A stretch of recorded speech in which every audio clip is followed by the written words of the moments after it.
বলে যে আমরা সংসদে গিয়ে ঠিক করব, আমরা সংসদে যাচ্ছেন কিভাবে? যাওয়ার প্রক্রিয়াটাই তো অবৈধ। সংবিধানে যেমন গণভোট নেই, একইভাবে সংবিধানে বলা নাই 2026-এর ফেব্রুয়ারিতে আপনি নির্বাচন করবেন। তার মানে কি টোটাল কান্ট্রি এখন ইউনুস সংবিধানে মোতাবেক মূল সংবিধানের বাইরের থেকে চলছে এবং এটাই সংবিধান। তা না হলে আপনি নির্বাচন এবং গণভোট একই দিনে দিলেন, এইটা আমার কোন সংবিধান পারমিট করে?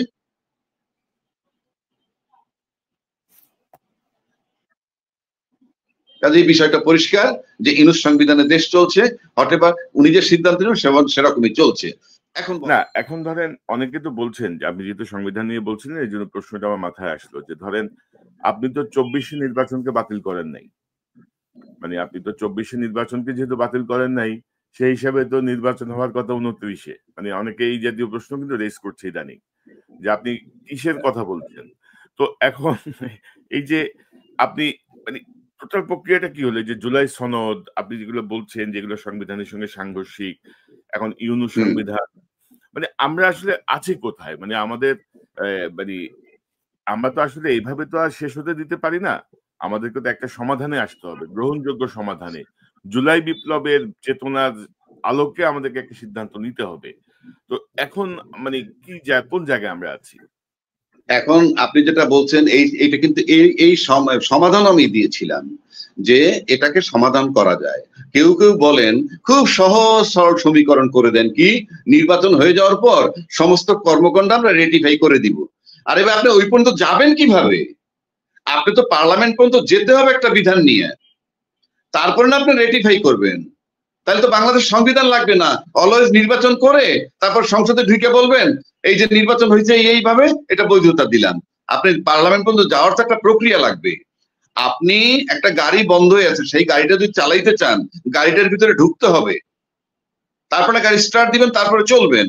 আপনি তো সংবিধানে ঢুকতে পারতেছেন না। যেই মুহূর্তে সংবিধানে বলা ছিল না শেখ হাসিনা প্রধানমন্ত্রী পালিয়ে গেলে কি হবে, আমার সংবিধানে কোথাও বলা আছে যে পালিয়ে গেলে কি হবে? পালিয়ে গেলে কি হবে বলা নাই। এখন আসেন, দা মোমেন্ট উনি পালিয়ে গেছেন ঠিক ওই মুহূর্ত থেকে নির্বাচন সংক্রান্ত বিষয়টা ফুল স্টপ, একদম থেমে গেছে। ওখানে আর কিছু করার নাই। আপনি সে কারণে কিছু করার নাই বিধায় অন্তর্বর্তীকালীন সরকার হিসাবে চলছেন। যদি ইউনূস সাহেবকে বলা হয়তো যে ঠিক আছে ওনাকে আমরা বিকল্প প্রধানমন্ত্রী হিসেবে নিয়োগ দিলাম, তাহলে 29 সাল পর্যন্ত উনি থাকতেন, পরিষ্কার। আর যারা বলেন আপনি সংসদে গেলে ঠিক করে ফেলবেন, আচ্ছা ধরেন আপনি যখন নির্বাচনটা তফসিল ঘোষণা করবেন, এই নির্বাচন কমিশন তফসিল ঘোষণা করার সময় বলা হয় যে গণপ্রজাতন্ত্রী বাংলাদেশ সরকারের বা বাংলাদেশ সংবিধানের এত নম্বর অনুচ্ছেদ মোতাবেক আমি তফসিল ঘোষণা করছি, বলে না? জি। হ্যাঁ, তাহলে এখন যদি উনি তফসিল ঘোষণা করেন, কোন তফসিল মতো কোন ইয়ে মোতাবেক করবেন? সংবিধানের অনুচ্ছেদ মোতাবেক যদি করতে যান কিভাবে ঘোষণা করবেন? মেয়াদ তো শেষ হয়ে গেছে বহু আগে। আপনি ফেব্রুয়ারি 2026-এ নির্বাচন ওই সংবিধান মোতাবেক কিভাবে দিবেন? এটা সমাধান আমি দিছিলাম আজকে থেকে 3-4 মাস যাবত বলে আসতেছি, কি যে জুলাই ঘোষণাপত্রটা আমরা করেছি এই যে গত 5ই আগস্টে, সেই জুলাই ঘোষণাপত্রটাকে একটু সংশোধন করলে হয়ে যায়।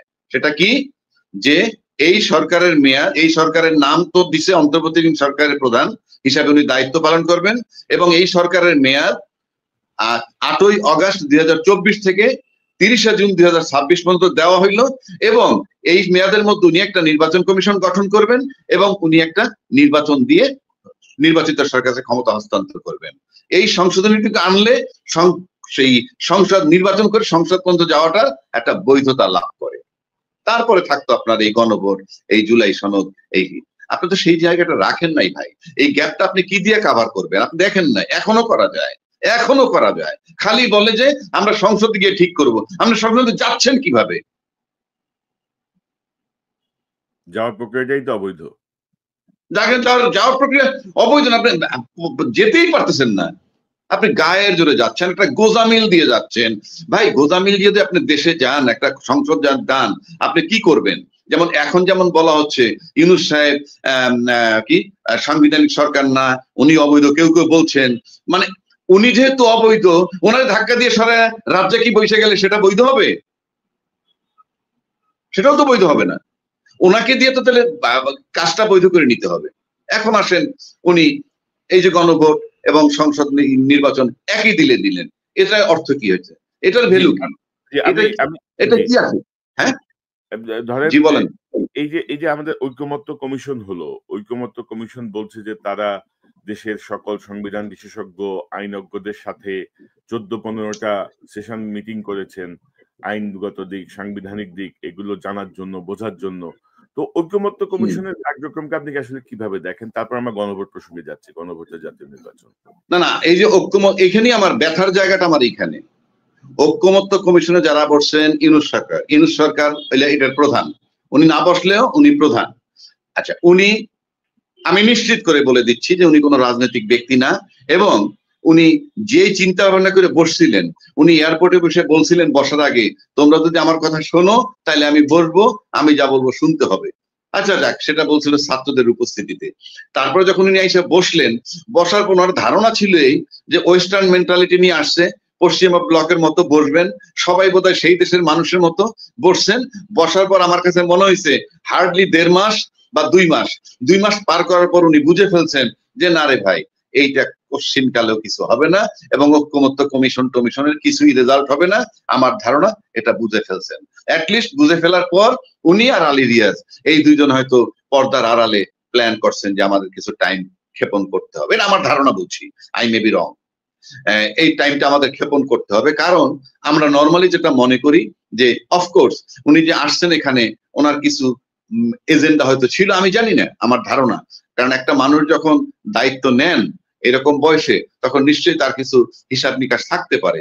কি তার হিসাব নিকাশ, এবং সেই হিসাব নিকাশটার জন্য কিছু টাইম দরকার। আমার কাছে মনে হয় প্রথম 2 মাস, 1.5-2 মাস পর যখন বুঝলেন ঐকমত্য কিছু হবে না, I am sure and we are sure, তখন আমার কাছে মনে হয় একটা টাইম কিলিং এর পথ বেছে নিছেন। এখন প্রশ্ন হচ্ছে যে তাদের কথা আমি বললাম, তারা এই দেশের কালচার বোঝে না, তারা বাইরে ছিল, এবং তারা এই দেশের রাজনীতি বুঝে না, এনজিও সরকার, এবং উনি ওনার স্বার্থ দেখতেছেন, আমি সব একমত হয়ে গেলাম।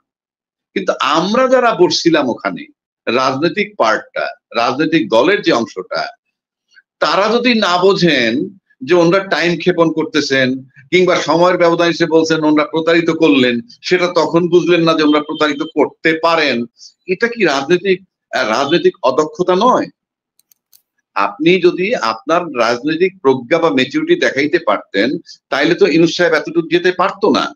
এবং ইউনূস সাহেব যে এইটুক যেতে পারলো, তাতে আমার কাছে টু সাম এক্সটেন্ট মনে হয় আমার দেশের রাজনীতিবিদরা তাকে গত 2 বছর, মানে 6 মাসের মধ্যে যে রাজনৈতিক শিক্ষাটা দিচ্ছেন, তার থেকে কিন্তু আজকে 15 মাস পার করছেন এবং ফেব্রুয়ারি পর্যন্ত যাবেন। অর্থাৎ ওনাকে রাজনীতিবিদ বানানো হয়েছে। কেন বললাম, আমাদের দেশের যে পরীক্ষিত যে রাজনৈতিক দল দুটো, অতীতের যে 2টা বা 3টার কথা যদি আমি বলি, তারা প্রত্যেকেই যেভাবেই যাক ক্ষমতায় যাওয়ার পর প্রশাসনকে কিন্তু যে যার মতো করে ব্যবহার করে আপনি প্রশাসনিক প্রেসার দিয়ে এই দেশে তারা টিকে রয়েছে।